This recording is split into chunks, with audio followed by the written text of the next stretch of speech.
Shalom, shalom. First and foremost, I want to give all praises, honor, and glory to the Most High God, Yahweh, Ba'ashem, Mashiach, Yahushua.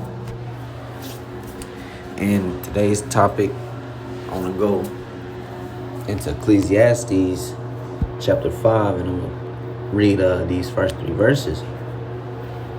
It says, "Keep thy foot when thou goest to the house of God, and be more ready to hear than to give the sacrifice of fools, for they consider not that they do evil." It says, be more ready to hear than to give the sacrifice of fools. Now, we're just going into,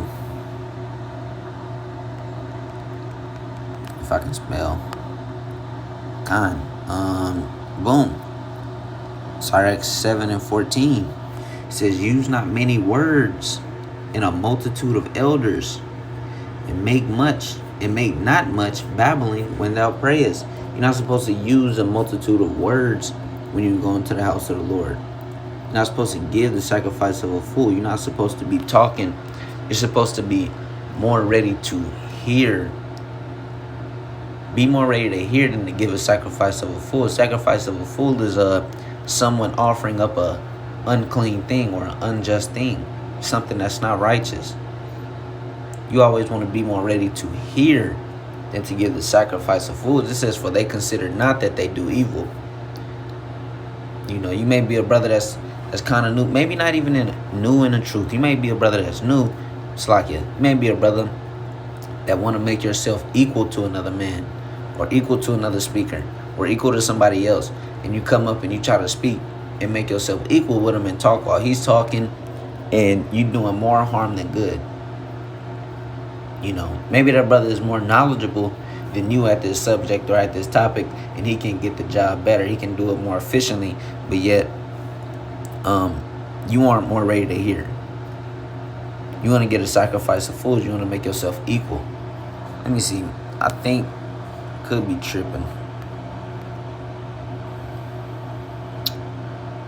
Boom. Sirach chapter 32 verse 7. It says, speak, young man, if there be need of thee, and yet scarcely when thou art asked twice. Let thy speech be short.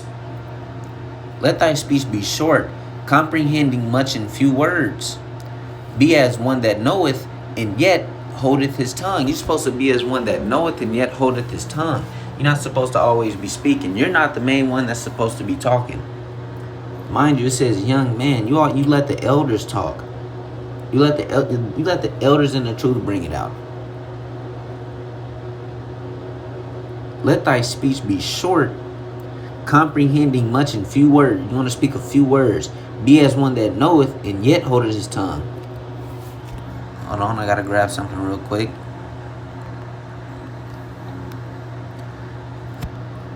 First Thessalonians 4 and 11.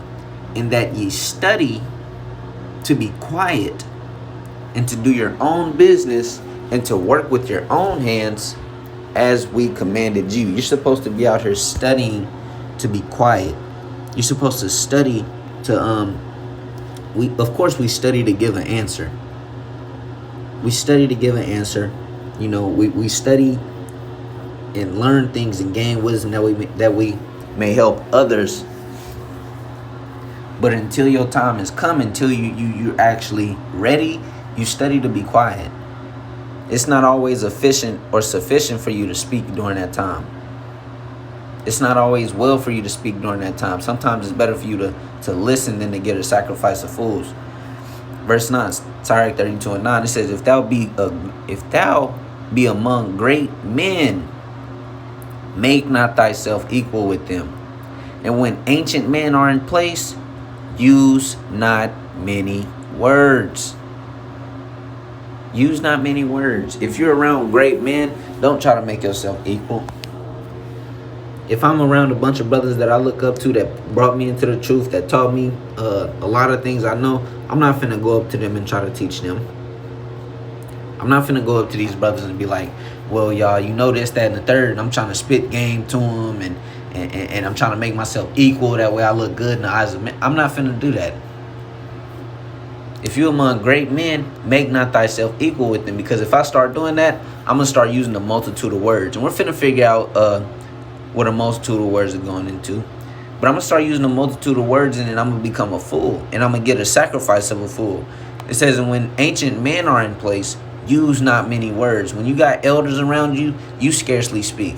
Just like it read up here. Speak, young man, if there be need of thee. If an elder asks you something, you supposed to get down. You know, you supposed to, yes, sir, no, sir, boom, boom, boom. Answer the question, whatever he asks. And yes, scarcely when they are asked twice. Jump on it. But don't use a multitude of words. Don't be the one that's always talking. If you're the brother that's always talking, something's wrong. If you're the brother always running your mouth, something's wrong. Something is wrong. Ecclesiastes 5:2, it says, be not rash or hasty. Rash is kind of going into hasty, kind of going into quick. Be not rash with thy mouth, and let not thine heart be hasty to utter anything before God. For God is in heaven, and thou upon earth. Therefore let thy words be few. Be not rash with thy mouth, and let not thine heart be hasty to utter anything before God. When you go into this chapter, it's going a lot of it is going into vowing a vow, like we see right here. You don't want to be quick to offer up a vow. You don't want to be quick to make a vow to the Most High God. You don't want to be quick to try to make an oath, because you don't know if you're going to be able to keep that oath. A lot of brothers and sisters throughout the years say, make oaths and, well, Lord, if you do this for me, then I'll do this. And they don't ever keep the oath. You're not supposed to be that person. I got a precept right here. Sirach 18:23. It says, before thou prayest, prepare thyself, and be not as one that tempteth the Lord. So when you go to pray, you don't want to be hasty in your prayer. You don't want to be quick in your prayer because you didn't think about it. You're going into the Most High God. You're sending a message to the Most High God, and you didn't even think about what you're finna say to him. You didn't make a count of what you're finna say to him. You just threw up a prayer. You just threw something up. You're not supposed to do that. But it says, for God is in the heaven, and thou upon earth. Therefore let thy words be few. It's always saying let your words be few. Always let your words be few. You don't want to be hasty. You don't want to be quick to speak. You don't want to be this is going for quick to speak into men on earth and to the Most High God.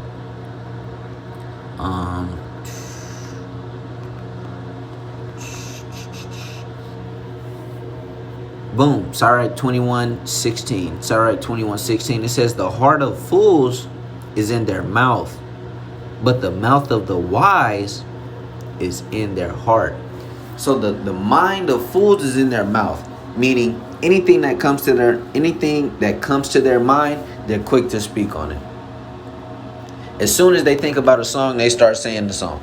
As soon as they think about a TV show, they start speaking about the TV show, no matter what's going on. You can be sitting there, y'all ain't talking about nothing, and then he just, well, damn, brother, you remember this, that, and the third, blah, blah, blah, and it be vanity. And he's hasty to speak. The heart of fools is in their mouth. They will speak about anything that comes to their mind. They don't even think about it. They literally just speak it out. It says, but the mouth of the wise is in their heart. The wise man, he's not even going to utter what he's thinking. He's speaking, he's talking to himself in his head, thinking about something, meditating on something. More than likely meditating on the Most High God's law, statutes, and commandments. Or if he meditate on something in his vanity, he's not even going to speak it. Why is he not going to speak it? Because every idle word, let me grab that. Matthew 12:36. But I say unto you that every idle word that men shall speak, they shall give an account thereof in the day of judgment. Every idle word, every vain word, every little thing you say is going to be taken into account in judgment day. Literally.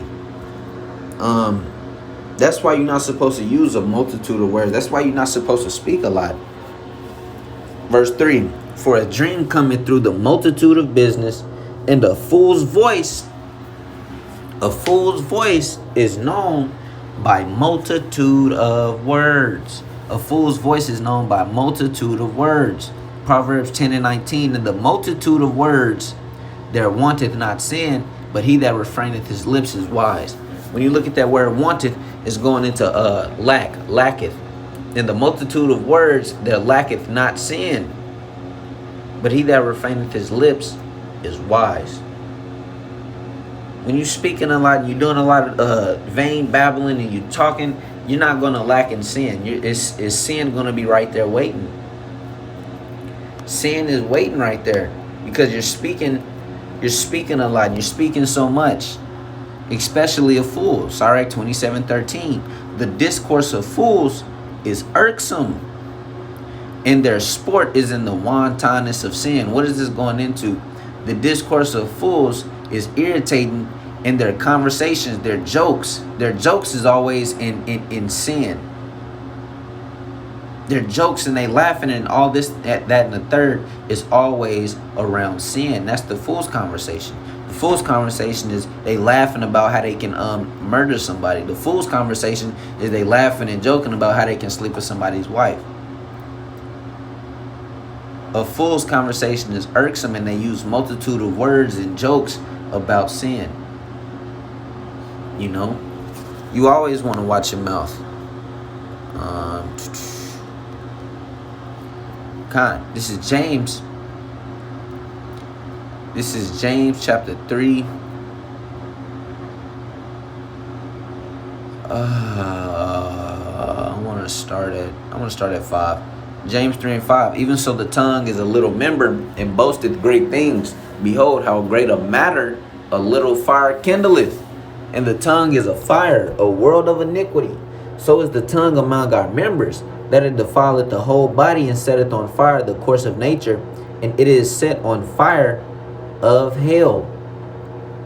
The tongue is a small member in our body, but yet it's a whole world. It creates a whole world. It is literally a world of iniquity, or a world of sin. It sets on course the fire of hell. You know, there's a lot of things you can do with your tongue.